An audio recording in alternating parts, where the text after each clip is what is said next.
we're going to last part of our interview. All right. Yes, we are legal. So, I have read an article which is written by you in Boston Globe in 2005. Yeah. And you mentioned there about the illness of your father Yeah. and going to Florida for holiday. Alaska. Yeah, Alaska Yeah. actually. So, could you give me a brief summary of the events in that article? Yeah. That article in the Globe got more response probably than anything I've written. The Globe still has a wide reach, and when I sold my newspaper, one of my goals was to take my parents on a trip, because when I was a kid they had taken me and my siblings on a trip to California, which was life-changing for me. It really expanded my horizons. And so when I sold my newspaper, I wanted to take them on a trip. At the same time, my father, when they came back from Florida to up to here to Massachusetts, we discovered my father had lung cancer. And so we went through all these tests and stuff in Boston and at Brigham and Women's Hospital. And the doctor finally said, listen, we need to operate. We're going to take the tumors out, part of his lung out. And but go on a vacation. Go have a great time. That will probably be the best thing for him. So we went, we had a great time.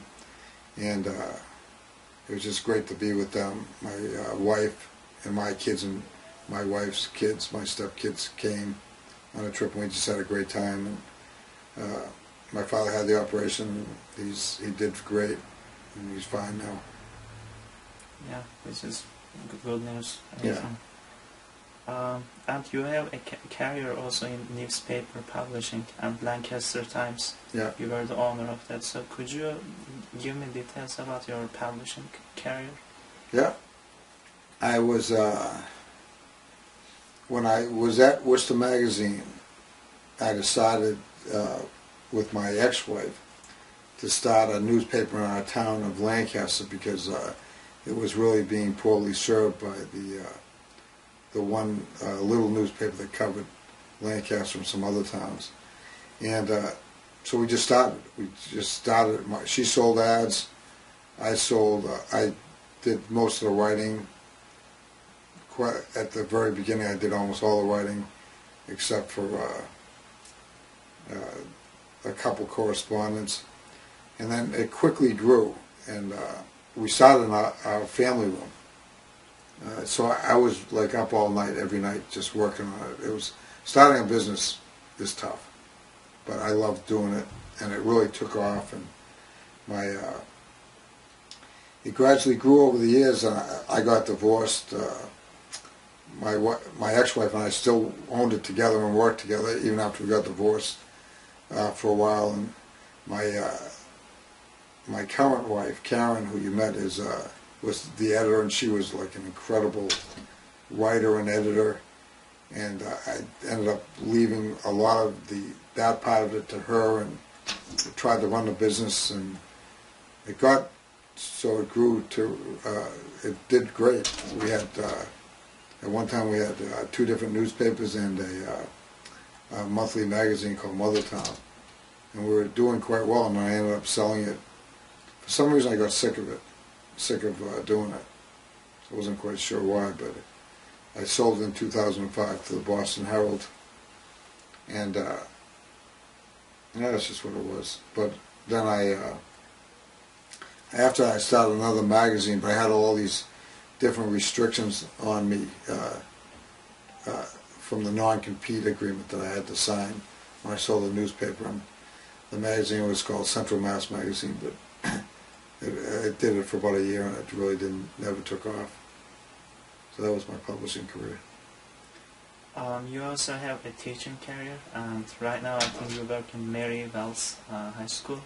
Actually, now I work at Overlook Middle School in Ashburnham. I worked at Mary E. Wells Middle School in Southbridge last year. And you also worked at Northeastern University? Yeah, I taught at Northeastern and at Clark as an adjunct for like 5 years for each, maybe, or something like that.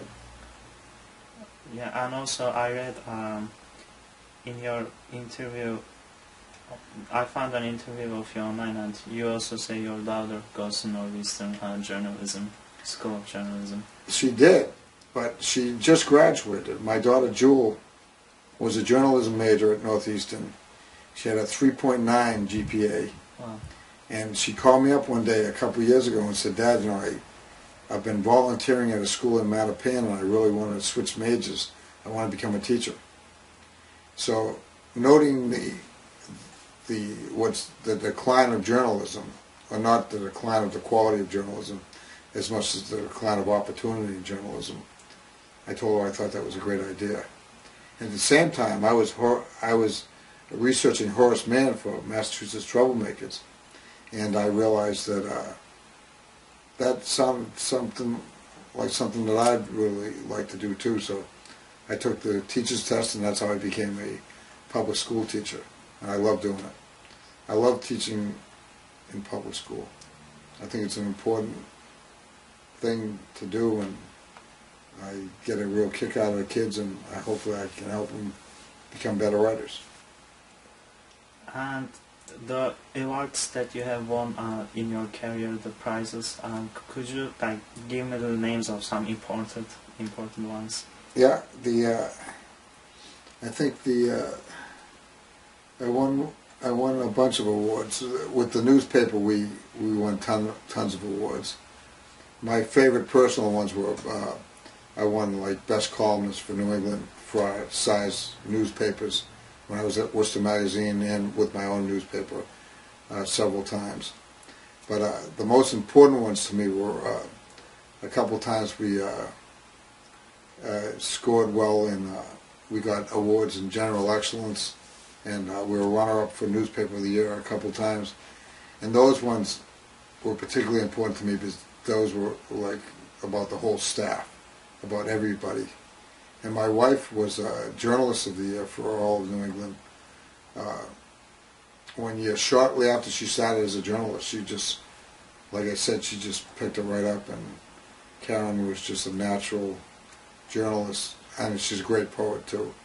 But that was gratifying to see her win that, because she worked so hard to do it. Huge success in just 1 year. What's that? In just a year, she won the best journalist prize. Just she won journalist for all of New England. I think in 1998 it was. Yeah.